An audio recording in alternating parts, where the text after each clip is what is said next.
Assalamualaikum warahmatullahi wabarakatuh. Saya Fitria Azania Ranbe, NPM 20082601009.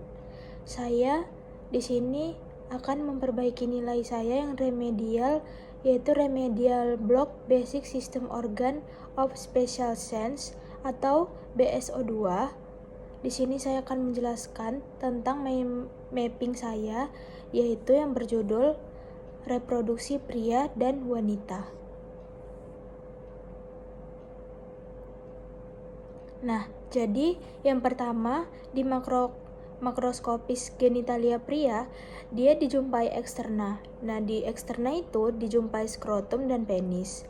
Kemudian ada interna. Di interna itu dijumpai testis dan epididymis. Kemudian ada ductus deferens. Lalu untuk makroskopis wanita, dia itu ada eksterna, mons pubis, labrum majus, labrum minus, dan vestibulum vaginae. Kemudian ada mikroskopis pria, yang dimana di mikroskopis pria itu dijumpain testis, lalu ada tunica vaginalis, vesica seminalis, mukosa sangat berlipat, vas deferens.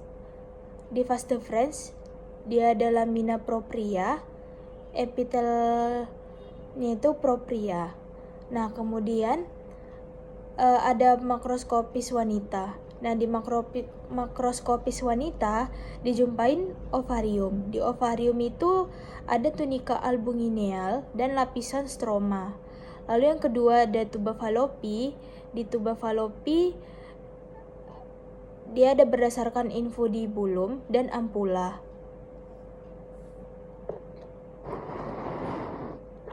Nah, kemudian hormon reproduksi wanita dia ada oestrogen dan progesteron. Kemudian ada yang keempat, proses spermatogenesis. Nah, di proses spermatogenesis ini dia itu tahap pertama dia ada tahap 4, yaitu yang tahap pertama dia ada spermatogonium diploid, lalu tahap kedua ada kromatil bertukar informasi, lalu tahap ketiga dia ada pada pembelahan mitosis, kemudian tahap 4 dijumpai sel-sel ini bergerak melalui lumen testis. Kemudian proses oogenesis. Nah, di proses oogenesis ini ada fase-fasenya, yaitu fase pembelahan, fase perkembangan, dan fase pematangan. Kemudian ada proses fertilisasi. Nah, di proses fertilisasi dijumpai masuknya sperma. Kemudian sel sperma ini dan sel telur itu bertemu. Lalu untuk hormon reproduksi pria, dia itu ada GnRH dan FSH dan 1H. Lalu untuk fisiologi menopause, yaitu peristiwa keluarnya darah lendir ataupun sisa-sisa sel secara berkala. Sisa sel tersebut itu berasal dari mukosa uterus dan terjadi umumnya itu teratur.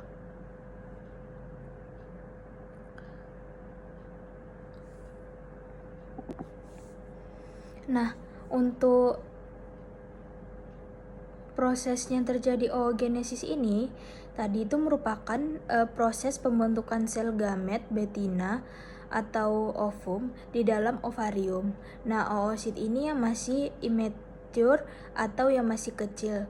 Nah, dia itu tumbuh dan mencapai ukuran akhir di dalam ovari yang kemudian oosit itu akan matang dan siap untuk dibuahi.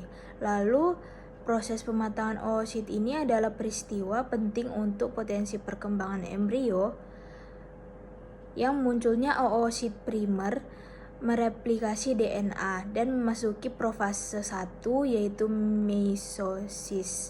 meiosis. Tetapi tidak berubah lebih lanjut kecuali diaktifkan kembali oleh hormon endokrin atau FSH secara periodik merangsang sebuah folikel untuk memulai pertumbuhan sekali lagi dan menginduksi oosit primernya, dan untuk menyelesaikan pembelahan meiosis yang pertama. Nah, di oogenesis ini dia itu terbagi menjadi 3 tahap yang saya sudah jelaskan tadi, seperti yang tahap penggandaan, tahap pertumbuhan, dan tahap pematangan. Untuk tahap penggandaan itu terjadi pada ovarium janin ketika masih dalam kandungan.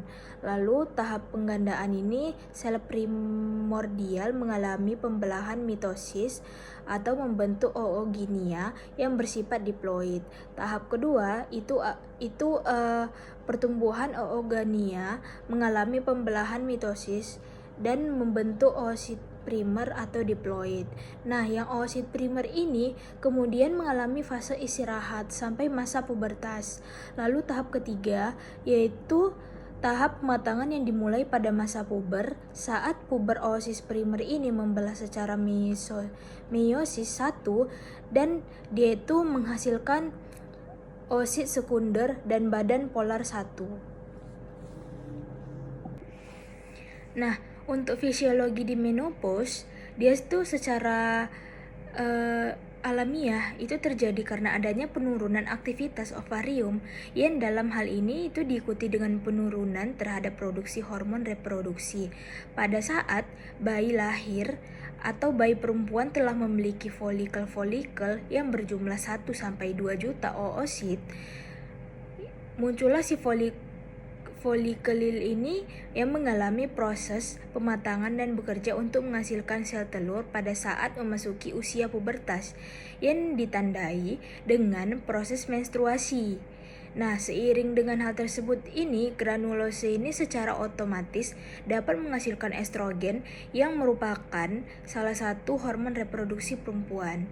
Dalam hal ini, estrogen ini tadi akan bekerja memaksa atau bekerja sama dengan folikel untuk mengeluarkan sel telur. Keluarnya sel tersebut dari korpus luteum ini akan menjadi sebab meningkatnya reproduksi estrogen dan progesteron pada tubuh.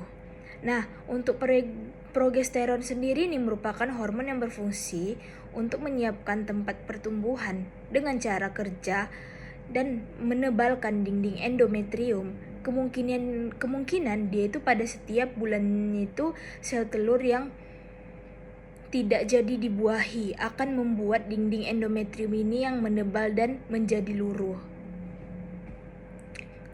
Kemudian kejadian luruhnya itu dinding endometrium dibuktikan dengan adanya keluarnya darah melalui lubang vagina, dan inilah yang disebut sebagai menstruasi. Ketika ovarium tidak lagi produktif, maka folikel yang dihasilkan pun juga itu berkurang dari 1 sampai 2 juta oosit berkurang menjadi 300 sampai dengan 500.000.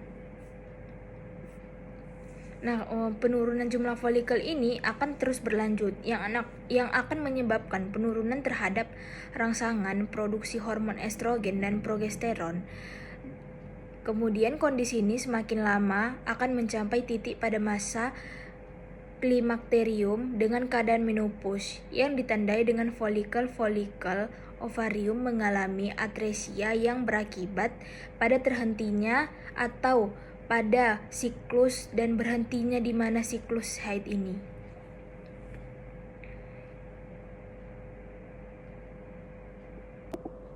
Nah, berikut referensi yang saya gunakan yaitu Aron, DC, dan Findling, JW, Hypothalamus and Pituitary in Francis, SG and Gordon, JS, edisi Basic and Clinical Endocrinology, 5 tahun edisi 1997, London Prentice Hall International.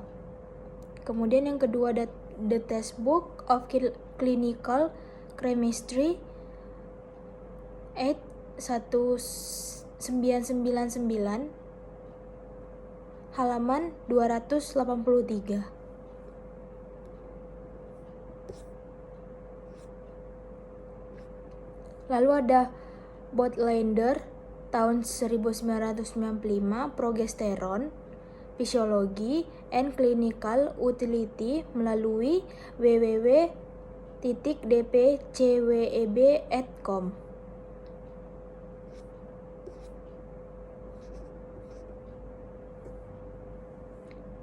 Kemudian Van Krinken L DKK 200 atau 2000 HCG and subunit DVC Essay Specificities and Clinical Utility in Obstetrical Care and Oncology melalui www.dvcweb.com.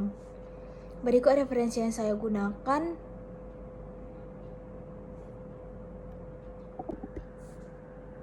Nah, sekian isi mind mapping saya atau penjelasan saya.